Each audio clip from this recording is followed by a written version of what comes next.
All right, everybody, shalom, and we're here live on the Rabbi Fleisher Show, broadcasting about the war, the conflict that Israel is facing right now. And sorry that I had no sounder for a second, technical difficulties, but we're back. I hope you're hearing me. And we are fighting. Israel is fighting on a multi-front war. One war is in Gaza. That war in Gaza is an attack with rockets, projectiles, thousands of them flying out of Gaza. There's a picture of it behind me. So that's one sort of attack. And another attack that we're dealing with is the uprising in Israeli Arab cities. People who are driving around with ISIS-like flags, Hamas flags, and those flags are out there. That's the tip of the iceberg. They are burning down synagogues, burning down Jewish buildings, shooting, fireworks, Molotov cocktails, and a general sense that they are standing against Israel from within, a fifth column. That includes also police officers who have turned in their badges saying, I'm not going to serve in the Israeli police any longer. I'm going to serve with the enemy. Against Israel. So I'm turning from a police officer to exactly the opposite. I no longer want to enforce Israeli law. We also have the fact that Iran is sponsoring this effort against Israel. So Iran is a player here as well. And their interest in developing a nuclear bomb, and their interest in getting money from the United States in a form of a nuclear deal with the Biden administration, that's very evident here as well. Turkey is a player here as well. It has now cursed the Austrian Chancellor Sebastian Kurz, and is basically on a kind of on a maddening type of support of the jihad, but also his public proclamations seem a little bit mad to me.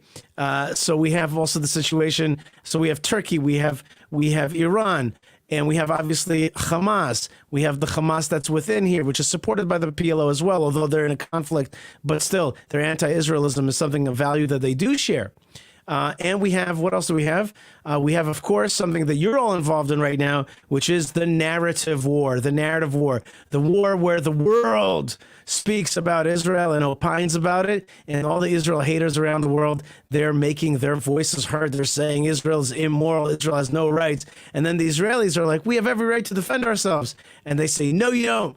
And in fact, you're a apartheidist, racist, colonialist state, and all this stuff is coming out, and all the hate is coming out as well. But the folks that are with us today, from all over the world, are the strong ones. So right now, I had all the folks saying that they can't hear me. We fixed that. So thank you very much for pointing that out to me. And we have Ben asking, what are your thoughts about a possible ceasefire tomorrow? Well, the answer is I hope that there's no ceasefire. I hope that we crush our enemies. And why should we cease fire when there's a jihadist anti-Israel entity, an ISIS entity right next door that wants to kill us? But to me, the bigger question is what's happening with the Israeli Arabs. And we're going to have on the show with us General Amir Avivi, who's going to be with us in a second. But I don't actually see his image yet. So we'll see if we can get him to show up in an image. Let me see if we could get him to give us a video as well. So that is what I'm waiting for, to give you a little update on that. Let's also take a look at the news. There he is. There's Amir Avivi right now. So we'll bring him into the story. He's actually been on a lot of Israeli media in the last few days. And so I've had the great privilege of having him on myself. And Amir Avivi is an IDF reserve officer with the rank of Brigadier General. That is no small thing. He served as Deputy Controller for the Defense Systems, for the Defense Establishment, Commander of the School of Military Engineering, Commander of a few different brigades. And here's very interesting. He was the head of office, the kind of controller of the office of the Chief of Staff of the Israeli Army. So he was close to see all the decision making, and this was under Chief of Staff. That means the head of the army, Moshe Ya'alon. He's also the founder of the Habithonistim. The Habithonistim is a security-minded group, which is against it's made up of generals and reservists of high rank from all over the army, but they are there to stand against the two-state solution and other mistakes of weakness that other army groups have been promoting. The Habithonistim is exactly the opposite. It's about Jewish strength. And I'm very proud to have General Amir Avivi with us. Amir, how are you? Can you hear us? Yes, I can. I finished a long day on the Israeli TV, and now driving on my way home to Caesarea. Well, that's great, and you should have a great drive, and I hope you can still concentrate with us while you're driving, and I really appreciate your time. But while you're driving, watch out for some of the cars that may have a jihadist driver who is part of these gangs, an Israeli Arab who's part of these gangs, and also watch out for some of the rockets that may be coming on your head as they might be flying out of Gaza into the center of the country. So let's get right to it. Like, Israel is facing an onslaught in various fields, including the very field that we're dealing with right now, which is the narrative war. But it's obvious that Hamas has been preparing for this for a long time. And it's also obvious that many Israeli Arabs, not all certainly, but many Israeli Arabs have completely different feelings about the state of Israel than some other people thought. So how do you see the situation right now? Is Israel responding properly? Well, I think in Gaza, the army is doing a great job. I think the job is really accurate. The army has prepared a very long time for this scenario. Thousands and thousands of targets that can be planned beforehand. And at the moment, the Hamas and Islamic Jihad are suffering very, very strong hits, very accurate. And I think that the way it should end in Gaza is an open ending, which means no agreement, no ceasefire. We'll keep shooting until we achieve all the things we want to achieve, talking about destroying their capabilities. And afterwards, the moment we have the chance, we need to hit all of the Hamas. Say that again, the last phrase, General Avivi. What's the last phrase? When we get a chance to do what? Once we get the chance, we need to hit leaders of the Hamas. So you're saying hit the leaders of the Hamas, which to me is pretty obvious. You got bad guys. When you're fighting with a guy in the street and he's trying to kill you, you hit him in the head, right? It's pretty simple. You want to, bad guys are trying to get you. You hit their heads because these are the people that are behind it. But today, Israel had a mini ceasefire with Gaza so that 5 trucks filled with gasoline can go into the Gaza Strip so that people will have gasoline there because it's been closed off for a while now. But at that time, there was no rocket fire. So is that now? I understand that we don't want a humanitarian crisis, but on the other hand, are we or are we not in a war? Is this a time to help the enemy get gas, so that they can keep going? Does that make sense to you or not? Well, I think that even to take care of the we have a lot of pressure as well, and it has to that people are not involved in the fighting. Minimum they need. You came in a little bit choppy, I have to say. I didn't hear you quite well. It came in a little bit rougher. So if you could say that point again, let's see if we can get that what you're saying. Yeah. Okay. I hear echo all the time. You hear echo. Okay, so I'll work on that right now. But I hear you fine, but it came in a little bit choppy. Hold on one second. Let me see if I could change something a little bit here. Do you hear echo now, or are you hearing me okay? Now I'm hearing you okay. Now it's fine. I said that, listen, even in war, at the end of the day, there are civilians on both sides, also on the Palestinian side, that need the minimum in order to be able to go through the day, And we need to be tough on terrorists, but when we're talking about humanitarian aid, we need to do the right thing and also aid the people when needed. So for example, somebody named Tricky Nell says Gaza needs gas for the generators for their hospitals. But then Patrice says, why do you want to feed your enemies? I don't understand.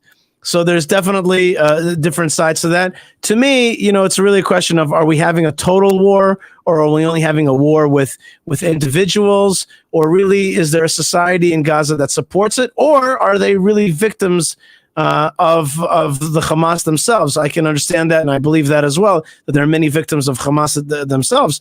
But at the same time, isn't this gas going to be used for the vehicles that are fighting against us? Like, could this gasoline bring one injury to one Jewish child? Is that worth it, or are we? There's the sense sometimes that we're fighting with one hand tied behind our back. I think we have to take a bit things in proportions. We're talking about a society of 2 million people who got 5 trucks. So I wouldn't say this is a dramatic assistance, and I don't think it's affecting anything that the IDF is doing at the moment. We are attacking fiercely all positions of Hamas and Jihad. We want to really hit hard all the leaders of the other side, whether it's in the operation or whether it's afterwards. And we need to restore, not only in Gaza, but overall in the Middle East, the understanding that Israel is strong. The Iranians are watching, the Iranians are consulting with the Lebanese, with Hezbollah. And if we don't want also a war in the north, we need to restore the understanding that we're strong and we can hit very hard. And this is what we are doing at the moment in Gaza. Now, General Avivi, one of the reasons that you founded the Habithonistim, which is maybe translated as the Securitists, people interested in security, is because there's been a philosophy here in Israel that we can cut away parts of our land that have a lot of Arabs living there, and we can go into solutions of the problem of jihadism by cutting out Gaza and giving away Gaza to somebody else to control. Later on, that became Hamas. And there's such an idea about the West Bank, Judea and Samaria, Yudan Shimon, there's such an idea to give it away. One of the things that I've seen you in the past few days on the news talking about is the mistake of giving away our land to somebody else to control, allowing jihadism to take hold, and also connecting the Gaza Strip, which became this terrorist Palestine state, to the Sinai, allowing that connection to happen, and then the flow of weapons to come in from Syria, from Sudan, a flow of rockets, a flow of weapons right under our noses. And you've been speaking out against that, basically against the idea of giving away land. And here we are. 2005 was the disengagement. Now we're 16 years later, and we're fighting yet another awful, bloody conflict with Gaza. So, let's talk about the meta narrative, the meta issues. Like, how is Israel supposed to treat places like Gaza? Was it the right idea to give it away? Was it smart for our security? Well, no, it wasn't, because at the end of the day, what we saw is what we did. Basically, we brought a terror organization to Gaza. At the first stage in Oslo, we moved out of the major cities of Gaza and handed them to the Fatah, which are a terrorist organization. Now, the moment the last military vehicle left Gaza, they started building factories for mortars and for projectiles, rockets, and so on. They started developing them. It took them 6 years, and this is at the peak of the peace agreement. This is not Hamas.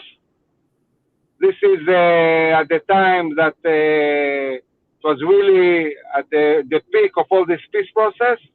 There was no peace. They were started building rockets, and after 6 years, they started shooting thousands and thousands of rockets on Sderot, on the towns around Gaza, and of course on all the Jewish towns in Gaza, in Gush Katif, in Netzarim, and in the northern part of Gaza. So basically at this stage, we should have conquered everything back, throw the terrorists, and start again. Because the whole idea of Oslo was, let's experiment in Gaza, let's do Gaza and Jericho first, and if that works, we might think about the next stage. But it didn't work from the beginning. From the beginning, they started developing rockets, which is amazing.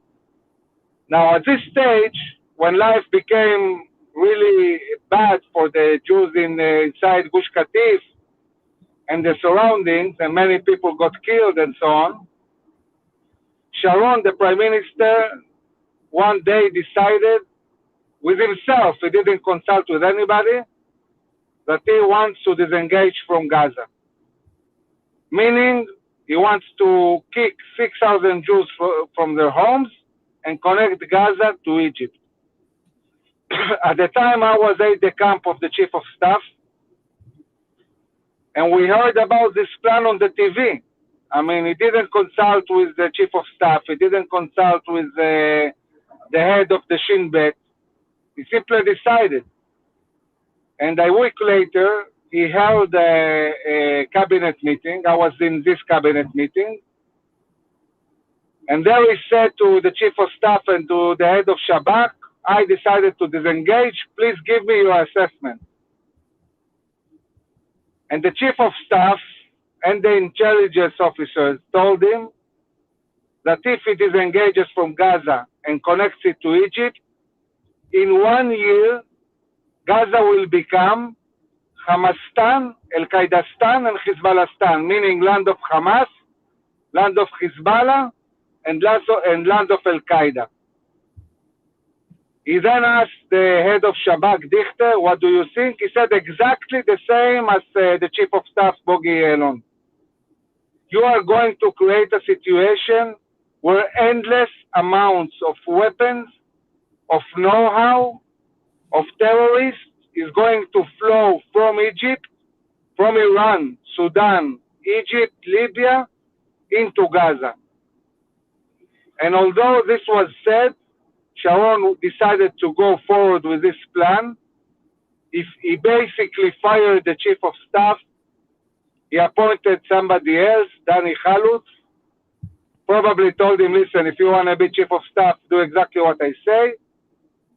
And the very same army that several months before said going to be a living hell, adopted the narrative of Sharon that said this is going to be Singapore. And this story is amazing. To me, it gave an understanding that basically you need an organization that is not under government salary, of high-ranking officers that owe nobody anything, only the Jewish people and the state of Israel, and that can fight publicly to bring the understanding what are the national security interests and the red lines of the state of Israel in the long term. Mm-hmm. And you're certainly, and I'm happy to say that I could see that your organization is having a voice right now in this time where we're really asking the questions of what is the security interests of the state of Israel. But I must say to you, General Avivi, that first thing, I didn't know that I didn't use the proper word before, aide-de-camp. You were the aide-de-camp to General Chief of Staff Moshe Ya'alon, which means that you really got to see what was going on in those times. But there's one thing that's bothering me is that the Gaza conflict is relatively easy to understand. Hamas are terrorists. They have a ISIS-like ideology. They've stockpiled weapons for the last 6 years. Now they're firing at us. They also use human shields. And I've heard a lot of the Hasbara folks, explain all that.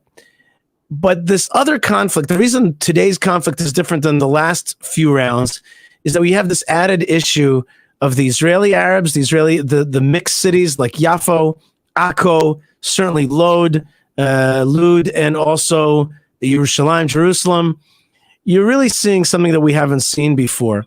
And this is a kind of sense that we've allowed not only rockets to be built underneath our nose in Gaza, but also the ideology of anti-Israelism to fester in our own country.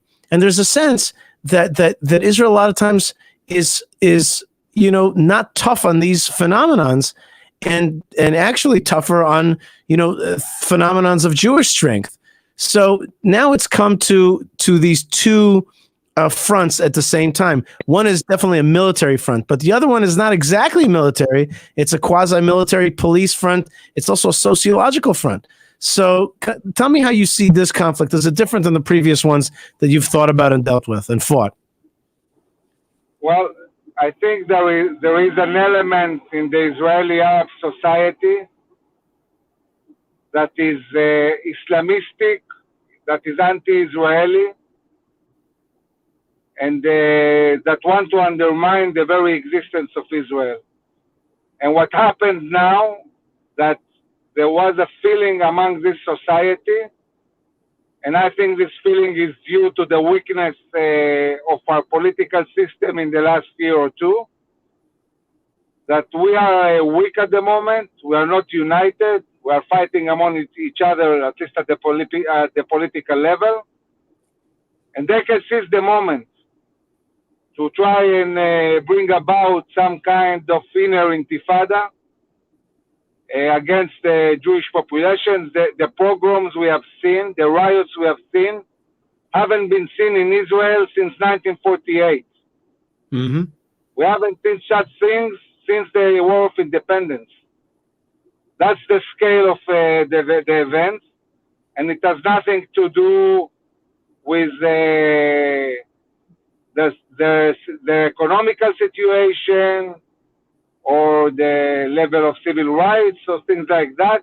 It's an Islamistic nationalistic issue, and this is what we are witnessing. And 6 months ago, my organization said to the government that we are feeling that there is not enough border patrol forces and not enough police compared to the size of the army, and there needs to be a different balance between how much Israel invests in issues of homeland security compared to the preparations we are doing for wars outside of the borders of Israel. And this is exactly what happened once this started on a very, very big scale. First of all, it surprised the police and the border patrol. Secondly, they didn't have enough forces. So basically, civilians found themselves alone without any police assistance. In the past, there was a clear capability in the towns to defend themselves. When we established the State of Israel, it was after the pogroms in 1936, and we were well aware of the fact that we might have an uprisal of the Arab society, and that the Jewish towns need to be able to protect themselves before any other forces arrive.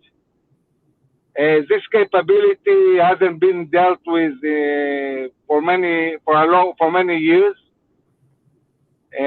So basically, Jewish citizens had difficulty to defend themselves. The police were not always there. There was a possibility to deploy the military, but the Prime Minister didn't want to do so.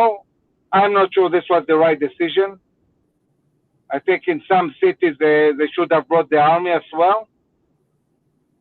But at the end of the day, what we are seeing in the last 2-3 days, we are seeing that the effective work of the Shabak and the police is getting better and better. They are arresting hundreds and hundreds of rioters and people who are inciting. The streets at the moment are a bit calmer. But the big question is really, does the government, does the police understand what this is all about.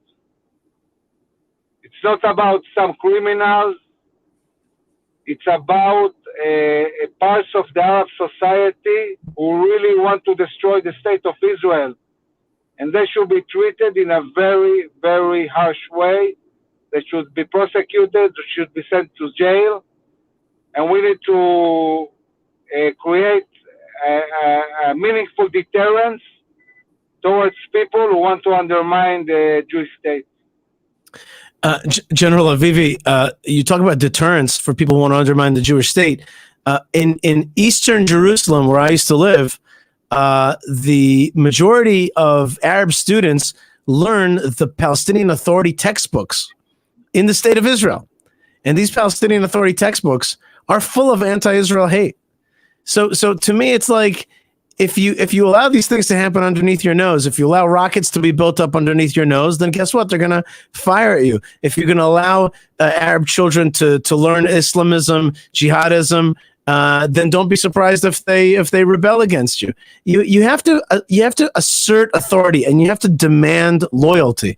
And if the state of Israel is not going to be willing to demand loyalty, it shouldn't be surprised when there is no loyalty given. That's the way of the Middle East.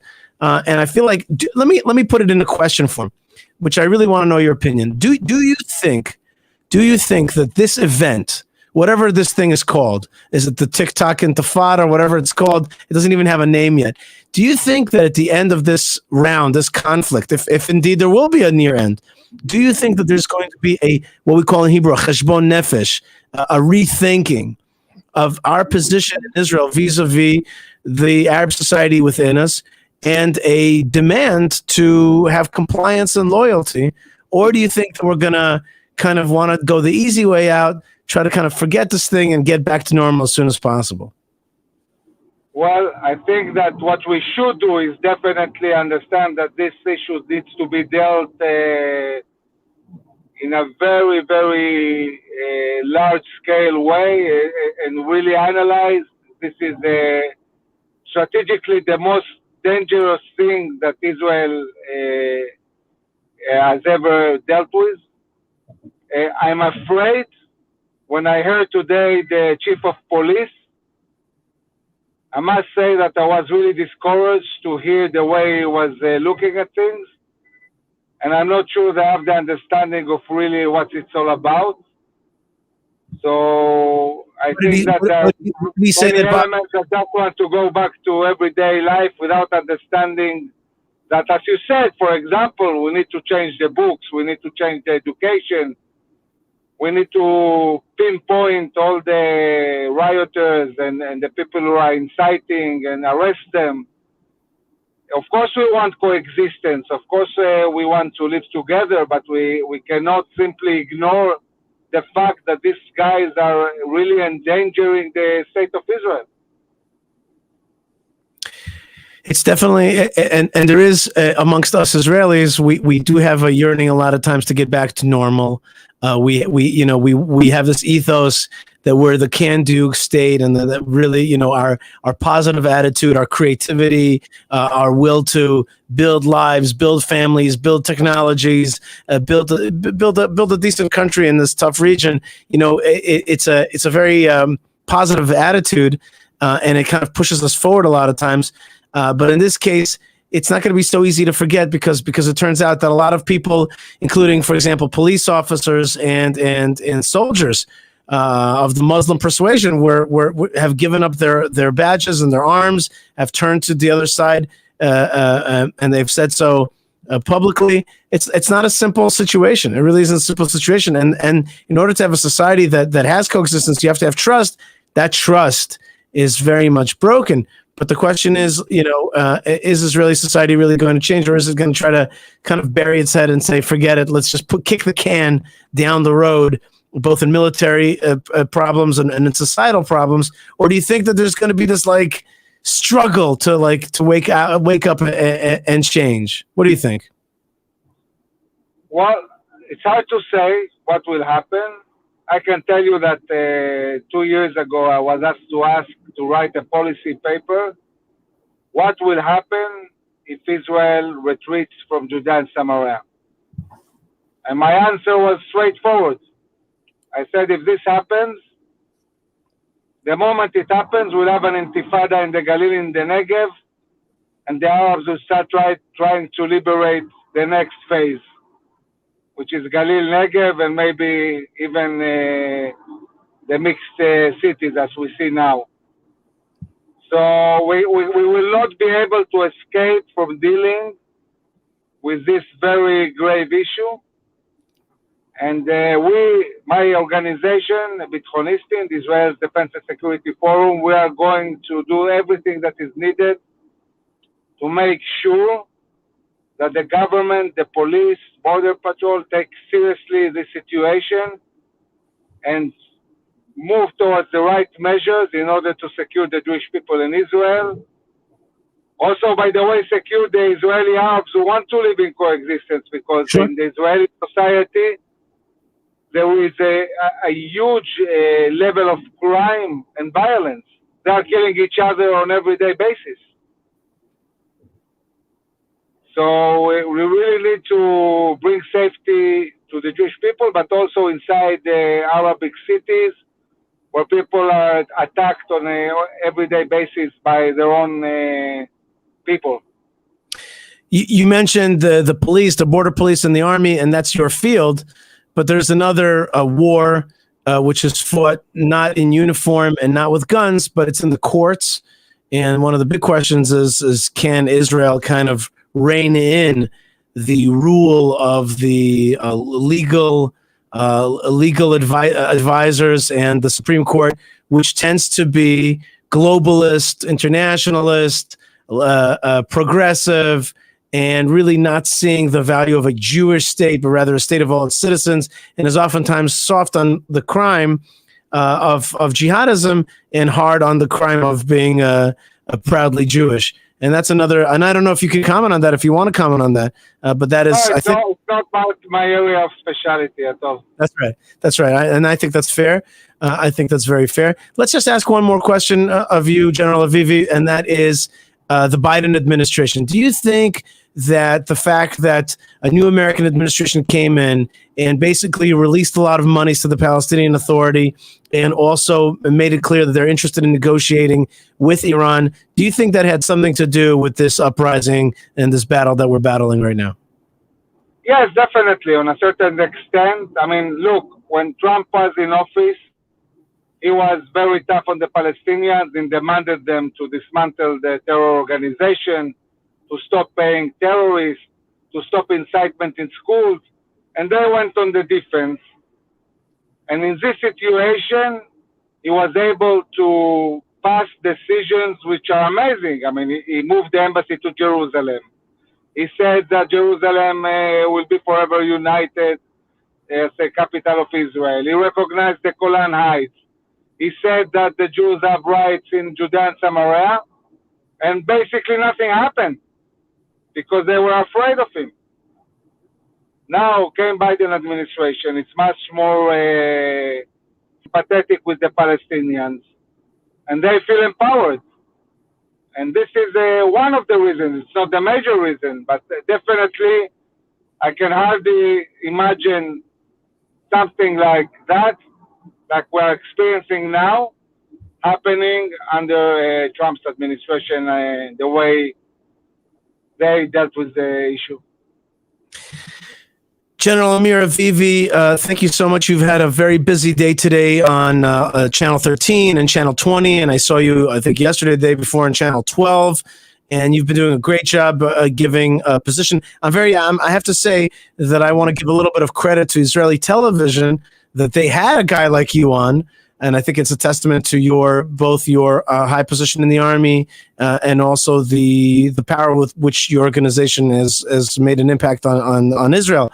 And that's just great that they have a person like you speaking there, because we tend to think of the media as extremely liberal and progressive, left so-called in Israel. So I was happy to hear your opinion amongst the other opinions. And so I want to tell you something about that, Ishai. Go ahead.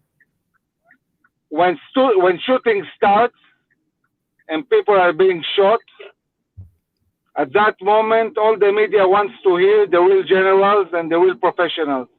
Mm-hmm. And this is what's happening. All of our generals at the moment, every day, are in all the major TV stations. We are not even able to arrive to all the invitations that we have. And they understand that people need to hear this voice. They want to hear generals that know what they're talking about, who have been in the army not long ago, who are real fighters. And this every single Israeli needs in these days. Absolutely correct. Absolutely correct. I guess there's no atheists in a foxhole, and there are not too many lefties when Israel is under true attack. And yet they still exist, and yet they find ways to make excuses and blame Israel and blame the victim. And there's not a few voices outside of Israel today. There's another battle raging on the international scene for public opinion. Somehow I get the feeling that this time Israel isn't listening as much to what the world is saying, which is, I think, a very good thing. And I think you're right. I think people understand that the conflict, this battle is for our very lives, and it's existential, and it's on many levels. And so people like you are so important to us. So General Amir Avivi, I want to thank you once again. You are an IDF reserve officer with the rank of Brigadier General. You served in many important positions, finally as the aide-de-camp to the Chief of Staff, Moshe Ya'alon, when he was the head of the army, and you are the founder of the Habithonistim, which is you have a special tagline for it. What did you say in English about the Habithonistim? Israel's Defense and Security Forum, IDSF. That's very good. I want everybody can you give us a website that you want people to check out if they want to see and support the Habithonistim movement? Yeah. It's Habithonistim.com. It's Habithonistim without C, only H. They can Google Amir Avivi and also they probably get to our website. And we publish a lot of articles. We educate. By the way, I want to tell you, Ishay, that in 3-4 days, we talked with more than 60 Jewish communities around the world, educating about the situation and talking about it. In many occasions, we said, okay, we have 1 hour, and then you find yourself talking 1.5 hours, and people want more.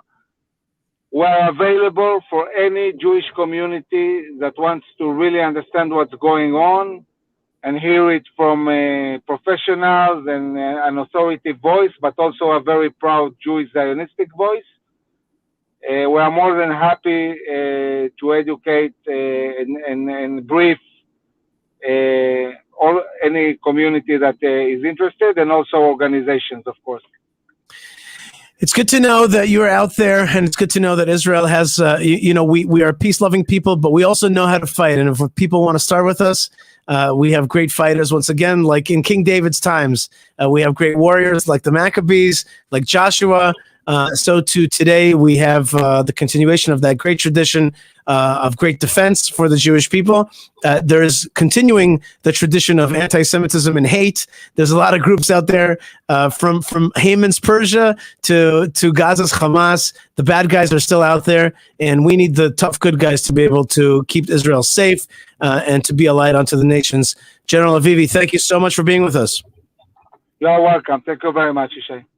All right, awesome. So that was a great discussion with a serious professional of the fighting forces of Israel. And you see what it is, my friends. You see what it is that the Jewish people, we need guys like this. We need guys who are not afraid to put up the fight and to call it the way it is. There's bad guys out there. They want to take us down. We got to fight with them. And the bad guys have so many excuses out there. They have so many excuses. It's apartheid. It's you have us in an outdoor prison. We want equality. We want what else do they want? We want this land. It was our land, actually. You never were here. You're foreigners. And here's for example one of these whiners right here, Muhammad Amir Khan, who says, "Shame on Nazi Israel, fake country with fake Jews waiting for their fake Messiah." Shame on child-killing Israel army. So a few things about that. First thing is that, no, we're not Nazis. We're the anti-Nazis, right? The Nazis were the people that wanted to kill us, and they were also in cahoot with people like Haj Amin al-Husseini, one of the leaders of the Palestinian movement. So Nazism has deep roots in the Palestinian movement, and calling us Nazis is incorrect. In terms of fake country, that's kind of rich coming from people who are pro-Palestine. Palestine is literally a country that never existed. Palestine is an Arab Soviet invention in order to fight with the Jews and to undermine them by creating this like tiny little entity that was going to stand for the whole Arab world so that they can rename the whole conflict instead of the Israel-Arab conflict, in which Israel is the tiny state with the 6.5 million Jews and 400 of standing against 400 million Arabs in the jihad. Instead, it's Israel versus Palestine, this newly created Hollywood image of this, poor indigenous Palestinian riding a donkey against Israel, the big bad army. So the truth is that Palestine, and this has been said by many Arab leaders, that we created it. It's a fake thing. Look it up. There is no Palestine. Look it up. You'll see on the internet tons of quotes from Arab leaders. They're just like, oh, come on. We invented this thing so that we could fight with Israel. It's just a creation. And as we all know, there's never been a Palestine. There's no Palestinian coin. There still isn't even a Palestinian coin to this very day. There's no Palestinian money. There's no Palestinian cuisine. There's no Palestinian language. Even the very word Palestinian is not well pronounced by Palestinians who don't pronounce the letter B, P. They pronounce P like B, so they say Palestine. So it's like, wait a minute, so why would you call your country a name that you can't pronounce very well? That's because it's not an Arab name. It's actually a Roman name. And so you have here, if you want to talk about a fake country, here's a fake country. Here's a fake country, which is its whole thing is to really do one thing. It's not to create a country. It's to create an anti-country so that it will fight with Israel, as we see that it's doing right now from Gaza.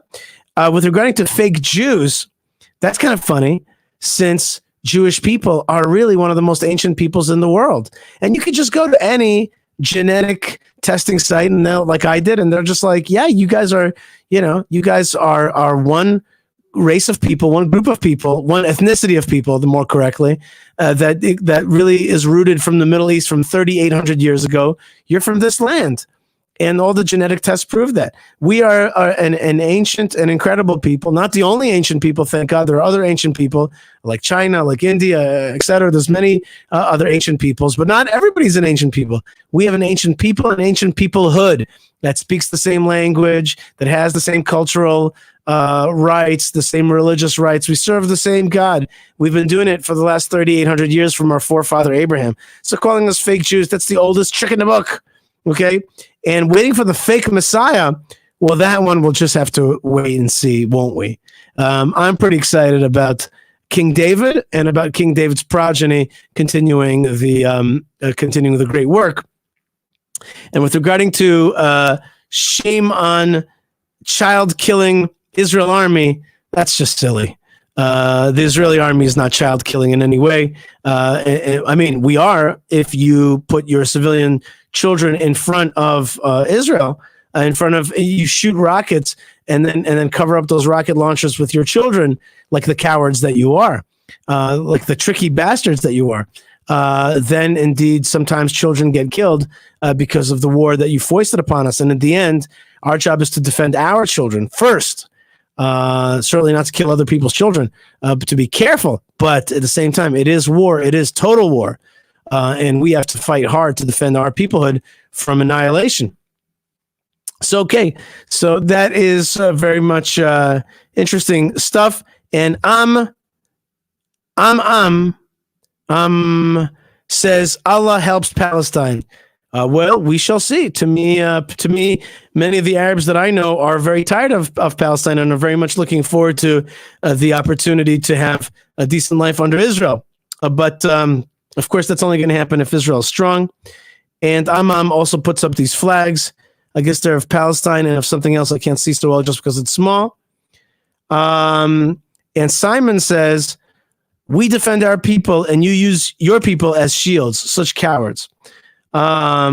And Chris, speaking of Messiah, Chris says it's about time for Elijah to show up and help. Keep your cups ready. All right, keep your Elijah cup ready. That's awesome. All right, let's take a look quickly at the news and see what's happening right now. Let me refresh this page on the Rotternet site and see what's going on. And I want to share this with you right now. So hold on, let's do a little share screen. And together, let's look at the latest news that's happening right now. Let's see here. Let's see what's going on. All right, so we have the J-Post says Gaza medics struggle to save COVID-19 patients and bombing casualties. All right, so there's people in hospitals there that are having a hard time, and that's, of course, very lamentable, but that's what happens when you have total war. Let's see what else is interesting to me. Israel seeks to kill Mohammed Deif, strike Hamas as world pushes for ceasefire. So there is an interest in, as General Aviv said to us before, there's an interest in getting rid of the top tier of Hamas. Let's see. Here in Israel, the cellular telephone network is paying a high price because they've made statements supporting the Palestinian Authority. And so a lot of people are leaving Cellcom right now because Jews do not want to see organizations that support the anti-Israel groups. Hold on just 1 second. Just 1 second. Will be just a technical thing. 1 second, my friends. All right. That didn't work. So what are we going to do? All right. Let's see. Report Egypt offers ceasefire at 6 a.m. on Thursday. There's an interest to have a ceasefire coming up, but we'll see if indeed such a ceasefire happens. Many people certainly are saying we don't want a ceasefire. And also, there are now 4 dead terrorists in clash with the IDF, I think, in Judea and Samaria. Well, it's basically clashes. There are basically clashes. Here's an interesting one. EU minus Hungary calls for Israel-Palestine ceasefire. Basically, one of the groups of folks that have been against the European position on Israel is actually Hungary. And let's go for a second to my Twitter page, and let's see if we can discuss that from there. Hold on just 1 second. Let's go to this and share with you this. All right. Are you seeing it well? Okay, let's scroll down a little bit and see some of the stuff. Oh, this was interesting. My friend from the UAE, Thani, said, explain Zionism in 1 sentence, please. I wrote, the yearning to ingather the Jewish people in the land of Israel, as promised by God to Abraham, and to build a third temple in Jerusalem as the heart of the third commonwealth. Do you think that that's a good explanation of what Zionism is? Well, I'd love to hear your take on that. That was my response. And here is that's us. Here is an interesting thing. There are really 2 countries that are standing up proud right now for Israel, Hungary, and the other one is Austria. So yesterday's enemies are today's friends. Isn't that interesting? So I write, good on you, Austria's Sebastian Kurz, who raised a flag, Israeli flag, over the chancellery in solidarity over the Hamas-Iran jihadi aggression in our fight. I think I missed a word, in our fight. And so too did Gabi Ashkenazi actually thank Sebastian Kurz. And I wanted to show you a video of here's a very important video. This is what a jihadist car rally looks like in the state of Israel, okay?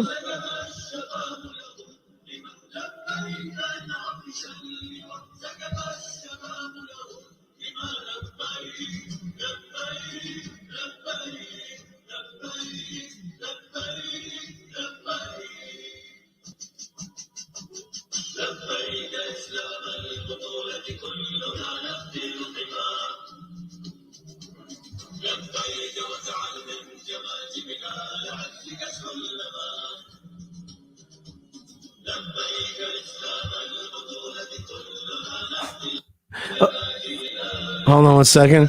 Okay, so we have here a video that I put on my Twitter. This is from the Arab city of Taiba, And so you have these flags and this Islamic writing. What does that look like to you? To me, that looks like ISIS, right? It looks just like ISIS. Now, who wants to support ISIS? Like nobody in their right mind would support ISIS, except for those people who so detest Israel that ISIS is their friend. Like the enemy of my enemy is my friend. So like you have like a country like, I don't know, France or England, and they're pro-Hamas ISIS. I mean, what the heck? And there's only one explanation, which is the explanation that our rabbis say, Hasin'a mekalkeret et hashura. Hate, deep hate, screws up your mind. And that's what's happening right now with Western Europe that is siding with Hamas against Israel. Is that wacky? And I want to add one more thing here. Which is one of the reasons that that an England or a France would side with Hamas is really very simple. It's very sad.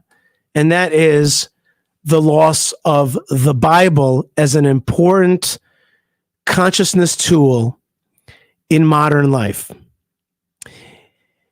100 years ago, everybody studied the Bible. And so therefore, if I said to you Israel, that's like, oh, the good guys. And I said to you Philistine, you were like, oh, those are the bad guys. And if I said to you Hebron, you'd be like ancient holy city where Abraham buried his beloved wife Sarah, where King David ruled. But if I say Hebron today, nobody knows what that is. If I say Israel today, they haven't read the Bible, so they're like, I don't know. I heard in college that Palestine's good and Israel's bad. And so without a good sense of the Bible, and I don't even mean necessarily as a religious document, as a historical document or a religious document. With the lack of that, it's very hard to get your moral, historical compass screwed on right. And one of the things that I think that all of us should be doing, weirdly enough, I say this in this time of war, in this time of conflict, the other thing that we should be doing is to teach the Bible, teach the classics, teach the Bible to people. Let them know the Bible, especially the book of Genesis. It should be mandatory literature training in every school. It doesn't even have to be religious, but people should learn the Bible. This is the greatest book ever written. And yet the Bible is out of mode right now. It's not in style. And that's a big problem. Let's take a look at something that I posted here. And I just want to kind of talk about this for a second. I write, silly Israel haters. You haven't beaten us in 100 years. And you ain't about to win this time either. Allah, Hashem, God is with us. He blesses our friends and he curses your senseless hate. And that is something that I wanted to put up. And this is a picture that I had the great privilege of putting up today. This is close to Kfar Adumim, such a beautiful place. Where there's an incredible pizza place. And so today I took my whole family to one of Israel's most beautiful rivers. And then afterwards we had kind of a day off because the kids didn't have school. And then I took them to the greatest Pizza Moshe, the greatest pizza place in all of Israel. And this place, specialty pizza and all that. Now, why am I telling you that I ate great pizza? Why did I tell you about that? The reason I'm telling you about that is that life goes on. The Jewish people want to live. We want to celebrate. We want to have light. We want to have joy. And our kids were off of school today, and other parts of the country are at total war and they're in bunkers. But I know that those guys want me to have a great pizza with my kids, and when I say the blessing over that pizza, they want me to think about them, and that's exactly what we did.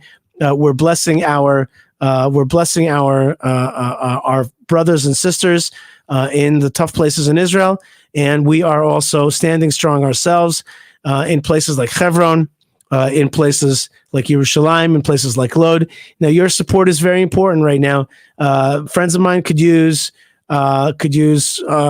tactical flashlights to help them patrol at nights, and they could use a lot of help in trying to defend the Jewish state from this jihadist attack. So I want to urge you to visit yishaifleisher.com, check it out, and go to the donate page. And if you think that this show is important, this update is important, then please hit the donate button and support Israel. And there's many organizations that you can support Israel through right now, including the Hebron Fund. Hebronfund.org is the place to go. And right now, everybody that is part of this emotionally, if you care about this, you gotta take a stand. You gotta make a move, and you gotta support Israel right now. We need it, and it also gives us a lot of strength. Let's see if I could go now and see what else is on your minds, my friends. That's right. So Martha Martha says, Chag Shavuot Sameach. That's right. For a lot of my American Jewish friends, it's the second day of Shavuot, and that's why we don't see as many of them right now here, and good for them. But it is the second day here in Israel. It's already not Shavuot, and I just want to wish everybody a happy Festival of Weeks. And Martha also says, Flag of Israel. All right, that's awesome. And Dricky says, until Hamas rockets France and England, only then will their eyes be open. I'm not sure. The reason their eyes are not open is because they have lost their identity. And when you lose your identity, you don't know what you're fighting for. And if you don't have an identity of your God, of your nation, and therefore of your rights, and somebody feeds you one of these lines that you're an abuser, you can get very confused. So we're not confused. At least parts of us here in Israel are not confused. Lawrence asks, am I taking questions? Lawrence, my brother, of course I'm taking questions, but especially from you. So what is your question, my dear brother? Yeah, I am taking questions. We had an interview beforehand, and now I'm happy to take questions and to deal with issues. So if anybody's got some issues right now, we just have a few more minutes, and let's see what people want to say. Andrew says, amen. I don't understand why God allowed these killings, but I only know my Bible. And I know God is in control. Many times Israel was attacked, but in the end, God still redeems them from their enemies. That's right. The story of Israel is complex. It's if you do know your Bible, you know that there's been good times and there's bad times. And in all those times, we are invited to speak to God and to turn to him. And to yearn for him, and to believe in him in the good times and in the bad times. And we know that when the bad times come, they're in many ways an invitation for us to change inside and to grow and to look in and see, is there anything lacking? And I think there's a lot of stuff that's lacking, and I hope that this indeed will help us change. Let's get to Lawrence's question. Lawrence says, it seems, and my good friend Lawrence, he says, it seems things have really changed in the social media this round. Israel is failing to tell our story. Any advice or ideas about how to change this trend? First thing, Lawrence, thank you very much for your question. And what you're really saying, and I think I've said this earlier before you were on, is that we have another front. We're fighting another front. And that front is called, Lawrence, it's called the narrative war, or the narrative front of the war. And I guess you might be seeing a lot of social media and you feel like Israel is failing to tell its story. So a few things. The main reason that Israel is failing to tell its story is because we're not telling the deep truth. And we don't tell the deep truth, then people kind of see through it. For example, we say, look, we provide everybody the right to pray on the Temple Mount. But the truth of the matter is that's not the Jewish way. Yes, in the end, it's supposed to be a house of prayer for all nations. But today, there's a shrine, an Islamic shrine, on our Temple Mount, which spews anti-Semitic hate from our holiest place. And then Jews are barely allowed to pray there. The Temple Mount's been closed for the last many days because we're afraid of Arab violence. And our own country supports or upholds the laws of the jihad instead of letting us pray on the Temple Mount or having our place there, or having minimally our synagogue, whatever it is. Now, when you do stupid things, so it blows up on you. If you're not going to let Jews control the Temple Mount, which is called the Temple Mount for a reason, then don't be surprised that the bad guys sense that you're weak. When we're weak, we don't tell our story very well. Now, I want to ask you, Lawrence, one simple question. When was Israel more loved? Here's a empirical question. When was Israel more loved, more respected, and more appreciated in the world? Right after the 6-Day War, when we destroyed 5 Arab armies and took back our land, or after we signed away our land in the Oslo process? The answer is clear. When Israel is strong and therefore godly, people respect you. People respected Israel. But when we're weak and giving away our land and not doing what we're supposed to do, so people don't respect you. If we allow jihadi gangs to take over and not push them back, then don't be surprised that people don't respect you. So the first thing is that is that we have to be right now. Israel's got to be strong. Being strong means crushing our enemies in Gaza, arresting the jihadi gangs, or shooting at them in the streets. At least to stop them, and not just to shoot crowd dispersion, non-lethal stuff. You got to show that you mean business. We will not stand. We have zero tolerance for Jewish injury here in the land of Israel by jihadism. So the first thing I want to tell you as a piece of positive advice is to be aggressive, not just to talk about Israel's right to defend herself. That is sissy language. You got to use more aggressive language. We're going to crush the jihad. We're going to stop it. Israel is a Jewish state first, and it's got every right to exist as a Jewish state. And we have our tribal lands, and we're not going to give it away to anybody. And we see through the jihadist lies of what they're claiming. We understand that their claims are really false claims, that they, two-state solution, or rights on the Temple Mount, or that, we're imprisoned in Gaza. All that stuff is all fluff. It's all created narrative in order to strike at Israel. So when we talk, we got to speak more aggressively. We got to say, this is our land. Just say it like that. This is our land. And we're going to fight to crush the jihad. Instead of saying we have a right to defend ourselves, and it's almost like, and they have a right to offend you if you have a right to defend you. You got to be more aggressive. That's number one. Sound more aggressive, more confident in our truth. That's one piece of advice that I have. I think that a big piece is that Israel's got to redraw itself, not as a Jewish and democratic state, which is something that liberal folks really love to say, but a little bit more honest. This is an ethnic national state. We are like Hungary. We are like Poland. We are like Japan. We are like Iceland. We're a country that we're a small protectorate in this region, and this is our ancestral homeland. And it's not meant to be also an Arab state. Now, there are Arabs living amongst us, and if they accept our laws, then great. Then they can be what's called in Torah a ger toshav, or a resident alien. That's wonderful. But it's not that this is created to be also an Arab state where Arabs can feel that they can have a seditious Knesset members and destroy our society from within. So speaking with clarity is very important. The other thing, Lawrence, that I want to advise you is you got to speak the language of indigeneity. This is not an excuse. It's the truth. We are indigenous to this land. We're an ancient peoples in this land. We predate the Arabs by 1,400 years at least. Wait a second. If Islam was formed in 637, which is about 1,400 years ago, what am I talking about? Yeah, we predate Islam because we're here from 3,800 years ago. And so we predate Islam by over 2,000 years in this region. And so we have to say that very clearly. We are indigenous to this land. This is our homeland. We are reconstituting our Jewish state. We are indigenous to this land. Palestinians are not.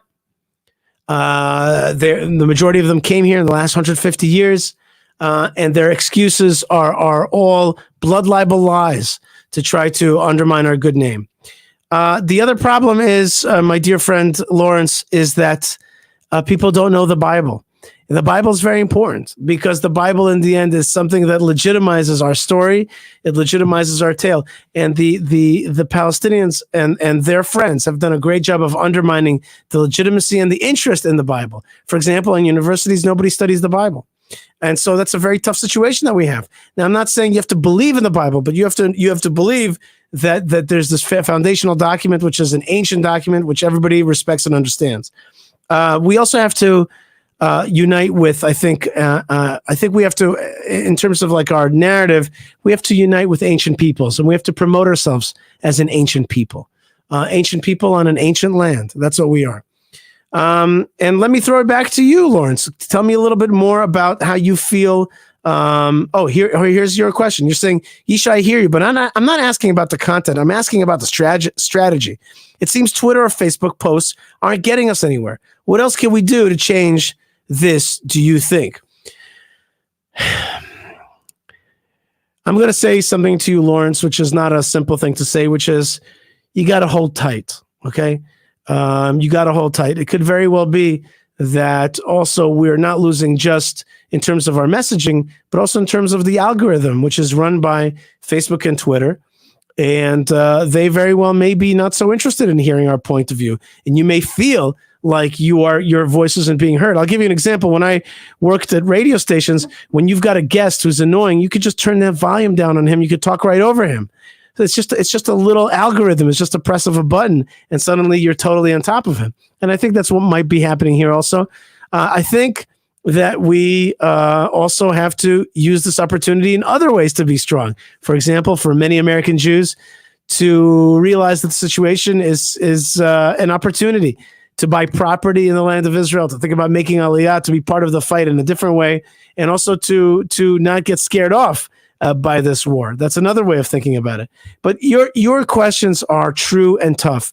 I don't know exactly how we're going to be able to win the narrative war when there's so many tools that are against us and so many tools that we're not using. But I do want to tell you that I see, at least in my world, tons and tons of good people, tons and good people all around the world. Any other questions? I'd love to hear from you as well. Here's Renat Patis-Mick. Right. She says, Facebook is a great tool to get the real message out. Unfortunately, Facebook took down a pro-Israel Page Jerusalem prayer team who had 77 million following. That tells you they're biased. That's absolutely true. There's a bias out there. I'm here. Here I am doing my show to help people like you feel a little bit more connected, strong, get some answers. I think that my biggest advice is, Lawrence and my friends, is robustness and a smile and a clarity, just to be able to say, this is our land. The land of Israel is ours. And not to fall in all kinds of, answers that even they seem strong, but are actually sissy-ish. Like, for example, the phrase, Israel's got a right to defend itself. I think that once you say that, it really weakens your whole position. Don't say Israel's got a right to defend itself. Say Israel's going to fight against the jihad. We are fighting. We're going to get together. We are banding together, and we are fighting across the world. And to just have that kind of aggressive stance. Oh, there's a mosquito in my room and it's eating my legs while we're having a show. We won't let him. I'll get you, mosquito. Okay. You see, I don't have a right to defend myself against this mosquito. I'm going to get that mosquito and make sure to get it before it gets me. At the same time, though, to remember that it is a godly creature.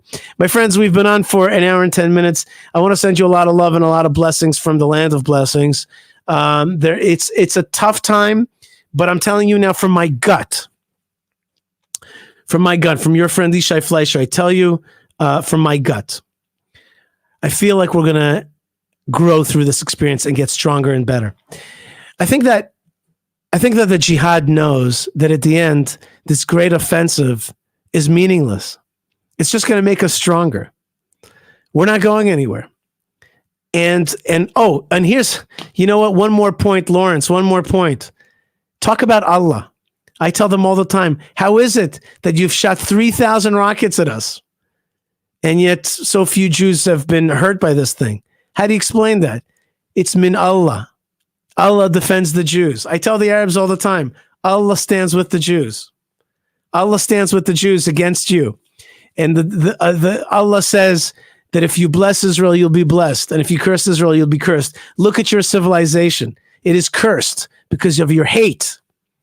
And look at our civilization, that it's flourishing even though you and your band of haters are spewing so much hate on us. And I think that that's a very powerful thing. You have to say, Allah protects the Jews. I say that all the time. You can look at my tweets and it flips them out because it's true. Allah stands with Israel. Allah hates your hate. And that is a technique and a truth that I've been saying. But instead of using the word God or Hashem, and some people give me a hard time, I use their word. I use the word, their name of God. And I have a right to use that word. And I think I recommend you use that effectively. Let's just call it, here's the slogan for you guys. Allah stands with Israel. Okay, hold on. I want to put it up as a banner. Hold on 1 second. I'm going to create a banner right now. Allah stands with Israel. All right, you like that? Let's make that scroll across the bottom. Boom. Let's make it happen here. That's right. Allah stands with Israel. And you got to laugh at those bastards also. You got to tell them, you're not going to get anywhere in our country. You're never going to take our land. You're never going to get an inch out of it. You're never going to defeat us. Even if we make mistakes, we'll be back. We'll fix them. We're the people of eternity, and our eternity is our victory. That's our netzach. All right, folks. So last comments, and then it's time to go. Simon says, just keep posting as much as you can on social media. Zev, what happened there? Where did I go? Hold on, I lost the place there. Okay, wait. Okay, says Lawrence, I hear you. It's a different tack. Thank you, Yishai. Shalom. Thank you, my brother. I miss you and look forward to seeing you soon. Abraham says, God bless Israel. And Renat says, brachot to you and blessings to you. God bless you as well. Lawrence liked that last one about Allah. He liked that one a lot. Allah protects the Jews. They like that. And he says, it's smart. It's a really good strategy. Let's discuss this more. That's right. Absolutely. All right. But Joanne Davis is not like that. Okay. She thinks it's a non-God, and I understand, but really at the end, Allah does mean God. You can make a very good argument that Allah comes from some of the idolatry in Mecca that was called Alat and other stuff like that. There's truth there. There's definitely truth that it could be that Allah is the name of an idolatrous God, but that is not the Rambam's position. And so therefore, I think it's fine to use it. Andrew says, I'm not a Jew, but I do believe the Holy Land is still only for the holy people, the chosen nation. Amen. But on the other hand, Randolph says, I believe in Israel. God will never leave his people. But how long will this go on? From Ghana. The answer, Ransford, is it's going to go on as long as he wants it to. But we are his willing and able soldiers, and we will not be broken. We will continue that fight, and we'll continue to be strong for him and to pine away for a better world. We're going to bring a better world.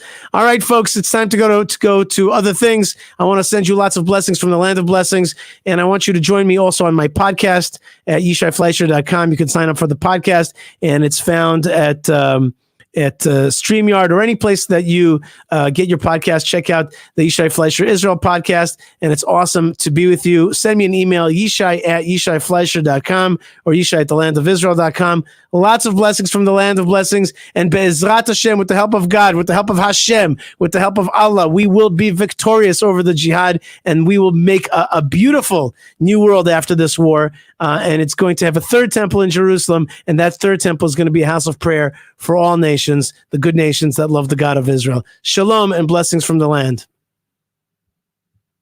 the good land.